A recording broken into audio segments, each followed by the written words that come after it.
पद परिचय क्या है? पद परिचय का अर्थ होता है पदों का अन्वय अर्थात विश्लेषण।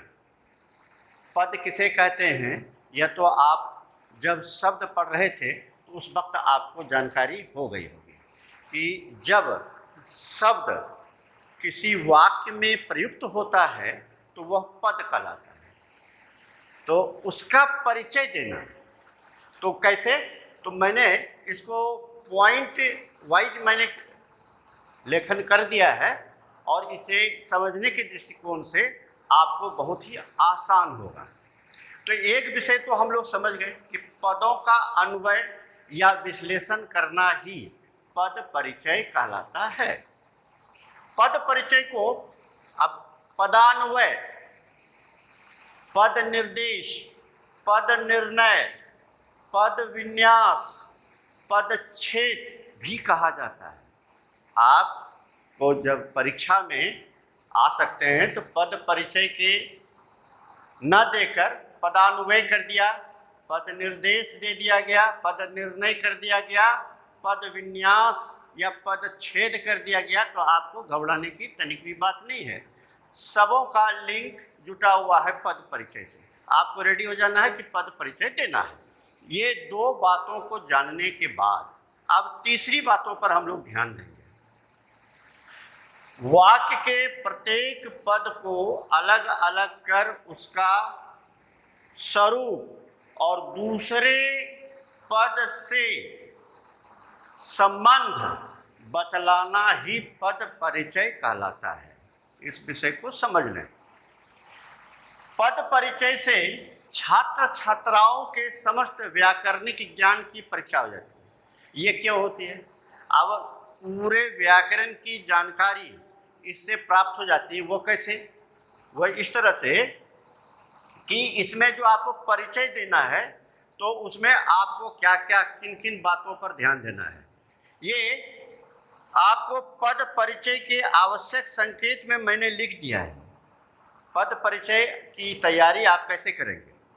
तो आपको संज्ञा के जो 5 भेद हैं ये आपको तैयार कर लेनी है। लिंग में 2 भेद हैं, इसको आप तैयार कर लें, स्त्रीलिंग पुल्लिंग। कारक के 8 भेद हैं, इसको आप पढ़ लें, कमांड हो आपका तभी आप परिचय कर सकते हैं। उसके बाद सर्वनाम के जो 6 भेद हैं इसकी भी आप तैयारी कर लें। क्रिया 5, विशेषण के 4, वाक्य मैंने इसको 2 तरह से लिख दिया है, 3 और 8, एक अर्थ के दृष्टि से और एक रचना की दृष्टि से। उसके बाद है अव्यय के 4 भेद, फिर वचन के 2 भेद और काल के 3 भेद। ये आपको इतनी जानकारी रखनी है तभी आप पद परिचय दे सकते हैं। उसको मैं उदाहरण के द्वारा भी मैं बताऊंगा। तो ये जो है पद परिचय के आवश्यक जो संकेत हैं तो वो 10 है, ये आपको जान लेनी है। अब देखेंगे कि जैसा कि आपको मालूम है कि वाक्यों में जो शब्द प्रयुक्त होते हैं वो पद कहलाते हैं, तो उसका परिचय देना है। तो परिचय कैसे देना है इसको मैंने एक उदाहरण के द्वारा समझाया है। ये संज्ञा, लिंग, कारक, सर्वनाम, क्रिया, विशेषण और वाक्य, अव्यय, वचन और काल को जब आप जान लेंगे, फुल कॉन्फिडेंस जब आपका हो जाएगा तब ना आपको इसमें मिलेंगे 4 अंक। वो कैसे? परीक्षा में कैसे प्रश्न पूछे जाते हैं इससे प्रश्न पूछे जाते हैं जैसा कि यहाँ उदाहरण है कि उदाहरण दिया हुआ है कि श्याम स्कूल जाता है। अब इसका परिचय देना है। अब कैसे देना है परिचय? तो पद परिचय देना, श्याम में है, इसमें देखिए व्यक्तिवाचक संज्ञा श्याम, पुल्लिंग है, एक वचन है और कर्ता कारक है। ये इसका परिचय हो गया इस पद का। चूंकि ये वाक्य है, वाक्य में श्याम एक पद है, स्कूल भी एक पद है। तो अब यहाँ देखिए, अब स्कूल जो है जातिवाचक संज्ञा है, पुल्लिंग है, एक वचन है, कर्म कारक है। और जाता है, जाता है क्रिया है, जाना क्रिया है, और ये क्रिया कौन सा है? सकर्मक। और पुल्लिंग है, एक वचन है और वर्तमान काल में है ये। इस तरह से प्रश्न इसमें परीक्षा में प्रश्न पूछे जाते हैं कि श्याम स्कूल जाता है, इस पद परिचय दें। तो आपको सबों का, जितने भी पद हैं सबका परिचय देना है। कभी कभी प्रश्न ऐसे भी कर दिए जाते हैं कि इसमें अंडरलाइन कर दिया गया श्याम में कि श्याम स्कूल जाता है, वो अंडरलाइन किए हुए का पद परिचय दें। तो केवल आपको श्याम का ही देना है। कभी कभी स्कूल में अंडरलाइन किया हुआ रहेगा कि स्कूल का ही दें, तो आपको समझ लीजिए रेखांकित, प्रश्न में यही रहता है, रेखांकित पद का परिचय दें। तो रेखांकित क्या है भाई? तो स्कूल है, तो केवल स्कूल का देना है। जाता है, अब इस रेखांकित पद का परिचय दें, केवल जाता है इसका परिचय देना है। तो इस तरह आप ध्यान रखेंगे, कभी कभी एक पद का ही परिचय देना है, कभी कभी अगर कुछ नहीं दिया, रेखांकित नहीं किया, तो सबों का देना है, जैसा कि यहाँ आप उदाहरण में देख रहे हैं।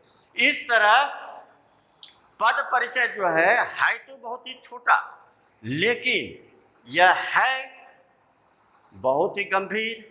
क्यों? कि आपको आपके पूरे व्याकरण का ज्ञान कितना है, इसकी समझ इस पद परिचय से समझ में आ जाती है। वो कैसे? क्योंकि इसमें आपको संज्ञा भी जानना है, सर्वनाम, क्रिया, विशेषण, अव्यय, और फिर वो वचन और काल, इतनी बातों की जानकारी रखनी है। और इसमें घबराने की बात नहीं है, क्योंकि इतनी सी बातों की जानकारी आपको पूर्व में से ही है। 6, 7, 8 में आप इसको पढ़े हैं।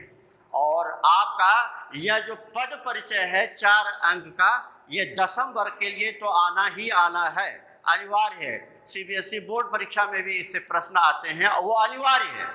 9th क्लास में तो समझने के दृष्टिकोण से इसको जान लेनी चाहिए, लेकिन 10वीं के लिए तो ये बहुत ही महत्वपूर्ण चैप्टर है। तो आज हम आप लोगों को पद परिचय क्या है और पद परिचय के जो सारगर्भित बिंदु हैं, घबराने की बात नहीं, जो बिंदु हैं उसको मैं बिंदु सह मैंने आपको जानकारी दिया, और आप इसे जरूर देखें। और बहुत बहुत धन्यवाद। पुनः अगले वीडियो में मिलूंगा मैं एक महत्वपूर्ण टॉपिक के साथ। तब तक के लिए मेरी ओर से हार्दिक शुभकामना। धन्यवाद।